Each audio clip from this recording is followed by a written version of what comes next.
Swaminarayan. Good morning students. हाँ, तो बच्चों, मैं आज प्रीति कंसल आत्मीय ग्रीन स्कूल से आपको 1 अगस्त को वितान से सेकंड लेसन जो हमारा है पिता के नाम का, मैं आपको रिवीजन कराती हूँ। आई होप कि आप लोगों ने ये पहले पढ़ा होगा, प्रीवियस टीचर ने आपको पढ़ाया होगा और आपको समझ में भी आया होगा, लेकिन चलो आज मैं आपको फिर से पढ़ाती हूँ। हम फिर से पढ़ते हैं इस लेसन के बारे में। जैसे कि यह कथा रिपोर्टाज बताता है कि जिन्हें बचपन में शिक्षा पाने का अवसर नहीं मिलता, यदि उन्हें भी कोई प्रोत्साहित करने वाला मिले तो उनकी प्रतिभा भी उजागर हो सकती है। सॉरी बच्चों, ये नहीं, ये वाला। हाँ, अभिभावक चाहते हैं कि उनकी संतान भी उनसे भी बेहतर जीवन जीने के योग्य बने, वह उनके संस्कार भी ग्रहण करे और अपने समय के साथ भी चले। इस कहानी के जो पिता जब अपने पिता को पत्र लिखते हैं, तब वे अपने बचपन के साथ अपने पुत्र के बचपन की तुलना करने से स्वयं को रोक नहीं पाते। इससे अनायास अतीत, वर्तमान और भविष्य तुलना का विषय बन जाते हैं। उनकी उपलब्धियां और चिंताएं सामने आ जाती हैं। तो बच्चों, इसमें जैसे कि इस लेसन का नाम है पिता के नाम, तो इसमें एक पिता अपने पिता से, जैसे कि एक पिता चाहता है कि मेरा बच्चा अपने जीवन में एक अच्छा इंसान बने, एक योग्य बने, खूब ऊंचाइयों तक जाए वो अपने जीवन में, और जो उसका जीवन हो वो बहुत ही अच्छा हो, बहुत ही आरामदायक हो। उसे अपने जीवन की, वो अपने जो जीवन में उपलब्धियां पाना चाहता है, उन उपलब्धियों पर वो पहुंचे। ये हर एक पिता की इच्छा होती है कि जो दुख मैंने देखे हैं, जिस कष्ट से मैं सहा हूँ, वो मेरी संतान ना देखे। मेरी संतान मेरे से, और जिस मेहनत से करके मैं आज यहाँ पहुँचा हूँ, तो मेरी संतान भी उसी तरह मेरे से और 4 गुनी अच्छी पोजीशन पे पहुँचे। ये एक पिता की इच्छा होती है, हर एक पिता की इच्छा ये होती है। तो जो कहानी का बेस है हमारा आज, वो कहानी का बेस यही है कि इस कहानी में जो एक पिता है, वो अपने पिता से एक पत्र लिखकर कहते हैं कि जैसे कि पिता, मैंने अपने बचपन में आपसे जो कुछ सीखा है, आज मैं वही चीज अपने पुत्र के बचपन से तुलना करता हूँ, तो और उससे तुलना रोक नहीं पा रहा हूँ तुलना करने के लिए। और मैं आज उन्हीं ही चीज़ों के बारे में मैं आपसे वर्तमान, भविष्य और अतीत जो हमारा बीत चुका है उसके बारे में, उसके विषय में बात करना चाहता हूँ। और उनकी जो उपलब्धियां हैं, जो हमने उस समय में, आपने हमें जो उपलब्धियां कराई और जो चिंताएं सामने आई, उस बारे में मैं आपसे बात करना चाहता हूँ। तो अब आप पत्र देखिए। तो एक पिताजी पत्र लिख रहे हैं। क्या? पूज्य पिताजी, सादर प्रणाम। अब आप इसमें 3 कैरेक्टर हैं, अब आप ध्यान देना। एक कौन कौन? एक पिता का लड़का और एक उनके दादाजी। ठीक है? तो जो पिता है वो अपने पिता, जो दादाजी हैं तो वो पिता के ही फादर हुए। तो एक फादर दूसरे फादर को पत्र लिख रहा है। कैसे? 40वें जन्मदिन पर आपको बधाई कार्ड मिला होगा। आपके अक्षर 17 साल की उम्र में भी वैसे ही गोल गोल आपका 40वें जन्मदिन पर जो उसके पिताजी थे, मतलब दादा थे जो उसके, उसको अपने लड़के को उन्होंने 40वें जन्मदिन पर कार्ड दिया, बनाकर अपना बधाई का कार्ड भेजा था। तो उसके लिए वो कह रहा है पिताजी कि आपके अक्षर 70 साल की उम्र में भी वैसे ही गोल गोल मोतियों जैसे। आपकी 70 साल की उम्र हो चुकी है, उसमें भी आपके अक्षर वैसे ही गोल गोल मोतियों जैसे हैं, जैसे पहले हुआ करते थे, जैसे आप पहले लिखते थे। आपकी हर चिट्ठी को मैंने सहेज कर रखा है अपने खजाने में। ये चिट्ठियां मेरी धरोहर हैं, और धरोहर है, विरासत है। भाग दौड़ भरे जीवन के संघर्षों में कभी अकेला या कमजोर पढ़ने लगता हूँ, तो आपकी चिट्ठियाँ खोल कर पढ़ लेता हूँ, बड़ा संभल जाता हूँ। तो वो पिताजी ये कह रहे हैं कि पिताजी कि आपकी जो चिट्ठियां हैं और आपकी जो आपने जो मुझे पत्र लिखकर भेजे थे वो मेरे लिए किसी खजाने से कम नहीं है। उन्हें मैं अपना बहुत संभाल के रखता हूँ, वो मेरे लिए एक विरासत है। और जब भी मैं अपना आप को अकेला महसूस करता हूँ या किसी समय मैं अपना आप को कमज़ोर महसूस करता हूँ, संघर्ष करते जैसे भाग दौड़ वाला आजकल का जीवन है, उन सब में मैं आपको अपना अकेला महसूस करता हूँ, तो आपकी जो चिट्ठियाँ हैं, जो पत्र हैं, उन्हें खोल कर पढ़ लेता हूँ तो मैं संभल जाता हूँ और मेरा मन अच्छा हो जाता है, मूड फ्रेश हो जाता है। पिताजी के उम्र के इस पड़ाव पर आकर पीछे मुड़कर देखना अच्छा लगता है। आज मैं आपको कुछ बताना चाहता हूँ, कुछ अनकही बातें हैं जिन्हें कहना चाहता हूँ, कुछ अनछुए कोने हैं जिन्हें छूना चाहता हूँ। तो मैं कह रही कि मैं आपको आज कुछ ऐसी बातें बताना चाहता हूँ जो अनकही बातें हैं जिन्हें कहना चाहता हूँ, और कुछ ऐसे कुछ अनछुए कोने हैं जिन्हें मैं छूना चाहता हूँ। ठीक है, नेक्स्ट पेज पे चलते हैं बच्चों। 1 मिनट। नेक्स्ट पेज पे, पिताजी मुझे हमेशा से इस बात पर गर्व रहा है कि मुझे आप जैसे पिता मिले, कि जैसे आप मुझे मिलो, उस बात के लिए मुझे बहुत गर्व है। जब मैं छोटा था तो आपने मुझे गहरी जड़ें दी, जब मैं बड़ा हुआ तो आपने मुझे पंख दिए, आपने मुझे प्रेरित किया। मैं अपनी आंखों से सपने देख रहा हूँ, मैं अपनी आंखों से सपने देखूं, दूसरों की आंखों से नहीं। तो वो पिताजी कह रहे हैं अपने पिताजी से कि पिताजी आपने मुझे पंख, जब मैं छोटा था तो आपने मुझे गहरी जड़ें दी, आपने मुझे इतना अच्छा सिखाया है, ऐसा करके मेरी जड़ें मजबूत हो गई हैं। आपने मुझे बहुत मजबूती से, अच्छे से ऐसे मुझे संस्कार दिए गए हैं जिससे मेरी जड़ें मजबूत हैं। अब जब मैं बड़ा हुआ तो आपने मुझे पंख दिए हैं, अब और आपने मुझे प्रेरित किया कि मैं अपनी आंखों से सपने देखूं, ना कि दूसरों की आंखों से। और जब मैं खुद को ढूंढने की यात्रा पर निकला तो आपने मुझे उम्मीद दी। जब मैं खुद को परखने के लिए, अपना आप को जांचने के लिए यात्रा पर निकला तो आपने मुझे एक उम्मीद दी, एक आशा दी। जब मैं अपनी नीति को पाने निकला तो आपने मुझे उत्साह दिया और आपने मुझे अपने हृदय की आवाज़ सुनना सिखाया। आपने हर सुबह मुझे मुस्कुराने की वजह दी, आपने मेरी हर शाम को उल्लास दिया, उमंग दी। आपने मुझे सिखाया कि मुश्किलों के बावजूद भी यह दुनिया रहने की एक खूबसूरत जगह है। आपने मुझे हर मोड़ पे, हर जगह मुझे आपने जब मुझे अपने कार्य के मैं निकला तो आपने मेरे अंदर उत्साह भर दिया कि नहीं, तुम ये कार्य बहुत अच्छे से कर सकते हो। और जब मुझे अपने दिल की बात सुनने के लिए आपने मुझे सिखाया, आपने मुझे मुस्कुराने की वजह दी मुझे कि तुम इस वजह से मुस्कुराओ। आपने मेरी हर शाम को उल्लास से, आनंद से भर दिया। और आपने ही मुझे सिखाया कि जब मुश्किल समय आता है तो हमें ये के बावजूद, मुश्किल समय आने पर हमें कैसे डट के रहना चाहिए, चाहे कितना भी मुश्किल समय आए, यह दुनिया रहने की एक खूबसूरत जगह है।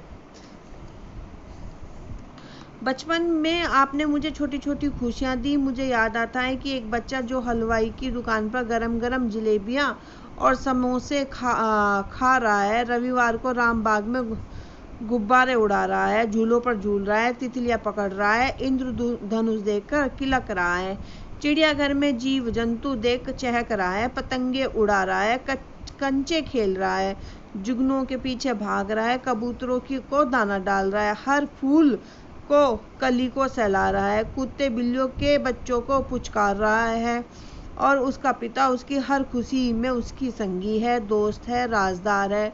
रोज सुबह कैंपस में सैर करने जाना, छुट्टी वाले दिन बागवानी करना, आपके संग आलू गोभी, गाजर, मूली, टमाटर, हरी मिर्च उगाते हुए खुद भी बढ़ जाना, खुद भी आगे बढ़ना, ये सब आपने मुझे बहुत अच्छे से सिखाया है। पिताजी आपका पोता अब बड़ा हो गया है। अब वे कह रहे हैं कि जो आपका पोता है वो बड़ा हो गया है। कल आपका ईमेल अकाउंट पूछ रहा था कि दादाजी का कोई ईमेल अकाउंट है क्या।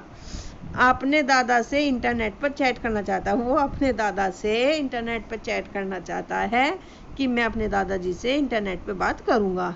जब मैंने बताया कि दादाजी के पास कंप्यूटर नहीं है तो वह बहुत दुखी हुआ। आपका पोता बहुत दुखी हुआ कि जब उसको ये पता चला कि दादाजी के पास तो कंप्यूटर ही नहीं है। तो पिताजी, मैं चाहता हूँ कि अपने बेटे को भी वही छोटी छोटी खुशियाँ दूँ जो आपसे पाई हैं। वह 10 साल का हो गया है पर उसे आज तक पतंग नहीं उड़ाई है, गिल्ली डंडा नहीं खेला है, कंचे नहीं खेले हैं, वह आम या जामुन के पेड़ पर नहीं चढ़ा है, नदी के किनारे चपटे पत्थरों से छिछली नहीं खेली है। मैं चाहता हूँ कि वह इन सब का भी आनंद ले। उसका बचपन अधूरा नहीं रहे। वह नई जनरेशन का लड़का है, क्योंकि वो नई जनरेशन का है। ये सारी चीज़ें तो पहले होती थी जब या गांव में होती थी, लेकिन वो नई जनरेशन का बच्चा है, जैसे कि आज आप लोग नई जनरेशन के बच्चे हो। ये कहानी बिल्कुल आपके ऊपर लागू होती है बच्चों। जैसे कि आज के जनरेशन के आप हो, आपके पिताजी अपने दादाजी से वे सब बातें कहें जो इस लेसन में कही गई हैं। ठीक है। लड़का, उसे कंप्यूटर गेम्स अच्छे लगते हैं। एक मिनट। हाँ, उसे कंप्यूटर गेम्स अच्छे लगते हैं। वह केबल टीवी देखकर बड़ा हो रहा है। वह मोबाइल पर फोन बात करने का शौकीन है। वह कार्टून चैनल देखना पसंद करता है। उसे बर्गर, फिंगर चिप्स और पिज़्ज़ा बहुत अच्छे लगते हैं। उसे हिंदी में 1 से 100 की गिनती डिफ़िकल्ट लगती है। वह 49 और 89 में कंफ्यूज हो जाता है। वह इम्पोर्टेंट चीज़ों का दीवाना है। तो जो पिताजी हैं वो अपने लड़के के बारे में या वो अपने पिताजी को अपने पोते के बारे में बता रहे हैं कि वो आज की जनरेशन का लड़का है। उसे कंप्यूटर चलाना, मोबाइल चलाना और क्या कहते हैं कार्टून चैनल देखना, ये सब पसंद है। उसे पिज़्ज़ा, बर्गर, फ्रेंच फ्राइज ये सब चीज़ें अच्छी लगती हैं। और उसे हिंदी में 1 से 100 तक गिनती करना बहुत ही डिफ़िकल्ट लगता है। और वह आज भी 49 को 89 में बहुत ही कंफ्यूज हो जाता है। पिताजी याद है एक बार छुट्टियों में आप मुझे गांव में दादाजी के पास छोड़ गए थे, क्योंकि मुझे दादाजी बहुत अच्छे लगते थे। मैं उनके साथ गांव के पास बहती नदी में मछलियां पकड़ने जाता था। अक्सर उन्होंने जल तरंग बजाते हुए सुनता था। जल तरंग बजाता उनका मुस्कुराता चेहरा मुझे आज भी याद है। पापा, जल तरंग को इंग्लिश में क्या कहते हैं? पापा, गांव कैसा होता है? गिल्ली डंडा को इंग्लिश में क्या कहते हैं? छिछली इंग्लिश में क्या होती है? बगल में बैठा बेटा पत्र पढ़कर मुझसे पूछ रहा है। पिताजी, मुझे बहुत सारे सवाल के जवाब देने हैं इंग्लिश में। तो बच्चा जो है, पिताजी जी याद है एक बार छुट्टी में आप मुझे गांव में दादाजी के पास छोड़ गए थे। तो ये सब बातें जो पोता है वो पूछ रहा है कि पापा इन्हें सबको क्या कहते हैं जो आप दादाजी को लिख रहे हो। एक बार गांव के पास बहती नदी में मछलियां पकड़ते हुए मैंने दादाजी से पूछा था, दादाजी आपको ने कभी भूत देखा है? दादाजी मेरे सवाल पर मुस्कुरा दिए थे। दादाजी, आप भूतों से डरते हो? मैंने फिर पूछा। भूतों से नहीं, बुरे लोगों से डरना चाहिए, मैंने फिर दादाजी ने कहा था। पर मेरा दोस्त कहता है भूत खतरनाक होते हैं। मैंने शंका प्रकट की थी। बुरे लोग भूत से ज़्यादा खतरनाक होते हैं। दादाजी ने मेरे कंधे पर हाथ रखकर कहा, दादाजी बुरे लोग क्या करते हैं? मैंने जिज्ञासा से इस बात को पूछा। उसे हुआ कि भाई क्या करते हैं बुरे लोग? बुरे लोग पेड़ काट देते हैं, जंगल उजाड़ देते हैं, नदी नाले गंदे कर देते हैं, इंसानों और पशु पक्षियों को मार डालते हैं। कहते कहते दादाजी का चेहरा गंभीर हो गया। वो सीरियस हो गए, बहुत सैड हो गए उनको। दादाजी, मैं बड़ा होकर सभी बुरे लोगों को मार डालूंगा, मैंने गुस्से से भरकर कहा था यह बात। मुझसे दादाजी का गंभीर चेहरा नहीं देखा गया। मुझे बहुत दुख हो रहा था उनका चेहरा देखते हुए कि दादाजी को ये सब कहते हुए बहुत बुरा लग रहा था। दादाजी तो मुस्कुराए ही अच्छे लगते, आप तो मुस्कुराते हुए ही अच्छे लगते हो। बुरे लोगों को नहीं, बुराई को मारना है बेटा। मेरी बात सुनकर दादाजी मेरी पीठ थपथपाकर मुस्कुरा दिए। बेटा दूध पी लो, आपकी बहू रसोई में से आवाज लगा रही है। पिताजी, इच्छा तो थी कि एक बार बेटे को भी उसके परदादा के गांव लेकर जाता। कहता, देख, यह है तेरे पापा के दादाजी रहते थे। उसके गांव के खेत खलियान दिखाता, भूसे के ढेर दिखाता, गांव के पास बहती नदियों में वह भी मछली पकड़ता। वह भी गांव के आम, अमरूद, जामुन और इमली के पेड़ों पर चढ़कर उन्हें फल खाता। बेटे को गांव की बोली सिखाता, उसे गांव के बड़े बूढ़ों से मिलवाता, उसे गांव के मंदिर में भी लेके जाता। वह भी गांव के कुएं पर नहाता। पर अब ना गांव रहा और ना ही दादाजी रहे। पिताजी, अच्छा हुआ दादाजी पहले चले गए। उन्होंने गांव के पास बहती नदी पर बांध बनने के बाद गांव को जलमग्न होते नहीं देखा। उन्होंने नदी को उस पार उगे घने जंगल को कटते हुए नहीं देखा। उन्होंने अच्छे लोगों के भेष में बुरे लोगों को नहीं देखा।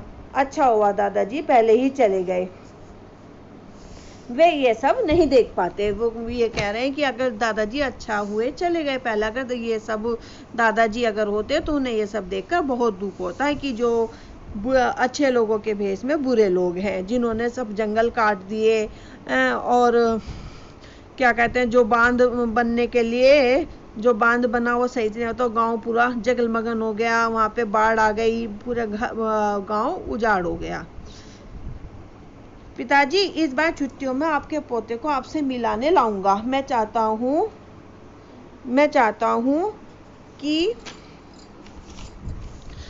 हूं कि वह भी आपके दादाजी के पास रहे, अपने दादाजी के पास रहे और उनसे ढेर सारी कहानियां सुने। उसे बताएगा कि कैसे एक बार एक बैंक के कैशियर ने भूल से मुझे अधिक रुपए दे दिए थे। आप मुझे अपने साथ लेकर बैंक गए थे और आपने वे रुपए उस कैशियर को वापस लौटा दिए थे। उसे बताइएगा कि ऐसा करना बेवकूफ़ होने की निशानी नहीं है, अपनी निगाह में गिरने से बचना है। उसे अंतरात्मा को आवाज़ सुनना सिखाइएगा। उसे बताइएगा कि किस चीज़ का इम्पोर्टेंट होना उसे अधिक होने की गारंटी, उसके अच्छे होने की गारंटी नहीं है। वह आपकी बात जरूर समझेगा। आपकी बहू खाना खाने के लिए आवाज़ दे रही है, बैंगन का भरता और अरहर की दाल बनी है। आप होते तो कहते, वाह क्या खाना है। आपको ये दोनों चीज़ें बहुत ही अच्छी लगती है ना। आप साथ होते तो लगता कि जैसे सिर पर किसी बड़े बुजुर्ग का साया है। आपको याद करता आपका बेटा प्रशांत। तो बच्चों, ये कहानी मैंने आपको बताई, ये कहानी बिल्कुल ऐसी है जैसे आज आप एक पोता हो, आपके पिताजी आपके दादाजी को पत्र लिखें और वो पत्र में वो सब चीज़ें कह रहे हैं जो उन्होंने बचपन में की हैं और वो ये चाहते हैं कि आप भी वही सब चीज़ें सीखो जैसा उन्होंने अपने बचपन में सीखा।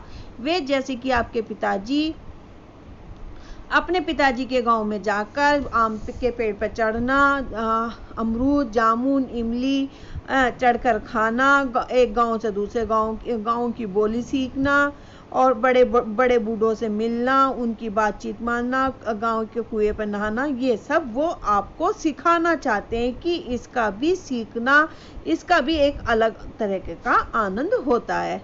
तो बच्चों, मैं आपसे एक बात कहना चाहूँगी, अगर आप लोग अभी भी गांव से जुड़े हुए हो तो आप लोग को अगर ऐसा कभी मौका मिले तो आप लोग इस मौके का फ़ायदा ज़रूर उठाना। आप लोग जाओ, अपने दादाजी से मिल के आओ। आप वहाँ की जो गांव की एक्टिविटीज़ हैं, जो वहाँ पे चीज़ें हैं, जैसे कि ताज़ा आपको वहाँ पे फ्रेश सब्जियाँ मिलती हैं, वहाँ पे दूध, दही, ये सब चीज़ें फ्रेश होती हैं। वहाँ का वातावरण बहुत अच्छा होता है, खेत खलियान होते हैं और जो वहाँ के जो लोग होते हैं उनसे मिलो। वहाँ की दिनचर्या को जब आप एक बार अपने जीवन में आप जियोगे तो आपको बहुत अच्छा लगेगा, वैसे ही अच्छा लगेगा जैसे आपके पिताजी को वो जीवन जीकर अच्छा लगता है। आज की भाग दौड़ की दुनिया में हम सब गांव से बिल्कुल पीछे हटते जा रहे हैं। जो हमारी संस्कृति थी उससे हमने सबने मुंह मोड़ लिया है। तो इसलिए आपसे कह रही हूँ, अगर कभी आपको मौका मिले तो आप अपने पिताजी के गांव जरूर जाना। तो बच्चों ये मैंने आपको आज लेसन पढ़ाया है, इसकी एक्सरसाइज हम अपनी नेक्स्ट क्लास में करेंगे। ठीक है, तो आपको ये लेसन समझ में आ गया होगा। अब मैं आपको नेक्स्ट क्लास में इसकी एक्सरसाइज कराऊंगी। ठीक है बच्चों, okay bye, take care, stay home, stay safe. एक बात और बच्चों, लास्ट में आप लोगों ने अपनी सब्जेक्ट एनरिचमेंट एक्टिविटी नहीं भेजी है। आप क्यों नहीं भेज रहे हो सब लोग? तो प्लीज़ सब लोग अपना टाइम, मैंने 2 दिन का टाइम और बढ़ा दिया था, 1 तारीख आपका लास्ट डेट है, उसको अपनी सब्जेक्ट एनरिचमेंट एक्टिविटी भेज देना। ठीक है बच्चों, okay bye, take care, stay home, stay safe.